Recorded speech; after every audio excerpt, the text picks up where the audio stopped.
সাবাস সাবাস, একে বলে সিনেমা।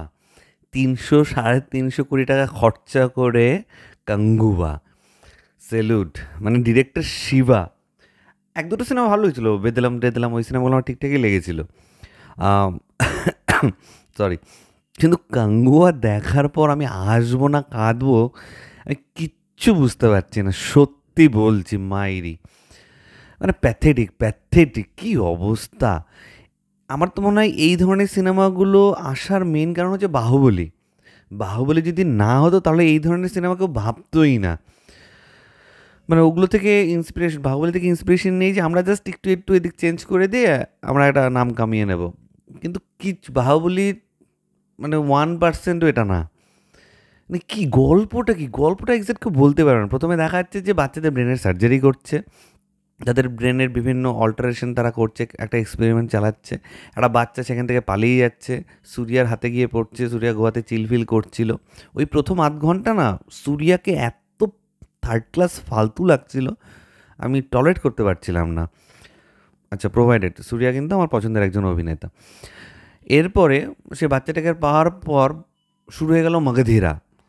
মগধীরাতে যেরকম রামচরণ হিরোইনকে ধরলে শখ খাচ্ছিল, পুরোনো দিনের কথা মনে পড়ছিল, এখানে আমাদের সুরিয়া সে বাচ্চাটাকে ধরলে তার আগের কথা মনে পড়ছে। আগের কথা যখন দেখাচ্ছে ঢুকে গেল ফট করে বাহুবলী, পুরো বাহুবলীর মতন ভিলেন ফিলেন। আহ, বাপরে বাপ! ও টেরিফিক টেরিফিক! আর দিশা পাঠানি কোথায়? মাঝখানে একটু একটু এলো, তারপরে ফুস করে হাওয়া হয়ে গেল। নেই, রীতিমতো ক্যারেক্টার হাওয়া। মানে কি বলবো আর কি, নামকে বাঁচতে নিয়েছে। মানে সূর্যার এই স্ক্রিপ্টে রাজিও একদম উচিত হয়নি, একদম না, একদম না, একদম না। এবং ববি দেওয়াল এত নাম করছিল, তা আশা করি লোকেও তাকে ভরে ভরে গালি দেবে আর কি এটা দেখার পর। লাস্টে এবার কার্তি এসছে, মানে এখানে কম্পিটিশন চলেছে কাকে কত খারাপ দেখানো যায়, কাকে কত ডেঞ্জারাস দেখানো যায়। কার্তির সেই লুকগুলো মানে এখনো ভাবছি, আমি চোখে ভাসছে, হাসছি আমি। মানে মেকার্সরা হয় এইসব দেখিয়ে দেবো, অডিয়েন্স তো একদম কি মানে কপালে ওইসব লেখা আছে আর কি, যে অডিয়েন্সকে যা খুশি এটা বানিয়ে দিয়ে দেবো, অডিয়েন্স আম গম গম করে খাবে। 300-350 কোটি টাকা ভাই, ডোনেট করে দিলে অনেক ভালো ছিল। থার্ড ক্লাস, থার্ড ক্লাস, আমার একটা কিচ্ছু ভালো লেগেনি। ভিএফএক্স তো কিছু কিছু জায়গায় এত জঘন্য, এবং ক্লাইম্যাক্স একটা সিন আছে গাড়ি ফাড়ি উড়ে যাচ্ছে, রীতিমতো হাস্যকর হাস্যকর। আমার কিচ্ছু না, সূর্যার অভিনয় আমার থার্ড ক্লাস লেগেছে এখানে। ববি দেওল তার দিক থেকে চেষ্টা করলেও এমন স্ক্রিপ্টে, খাজা স্ক্রিপ্টে কাজ করলে খাজা পারফরমেন্সই হবে। আর কার্তির জন্য আমার কষ্ট হচ্ছিল, সত্যি বলছি। এত ট্যালেন্টেড একজন অভিনেতা, তাকে কীভাবে মিসইউজ করলো মানে।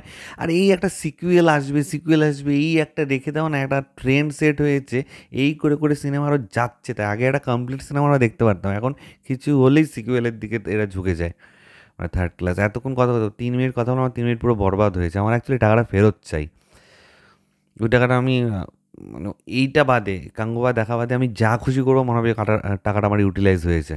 যত সব মেকার্স মানে লোকে এখানে 3 কোটি 3.5 কোটি টাকা পাচ্ছে না যে একটা সিনেমা ঠিকঠাক বানাবে, এরা 300-3.5 কোটি টাকা দিয়ে একটা জঘন্য সিনেমা বানায়। শেষ করে রেখে দিয়েছে।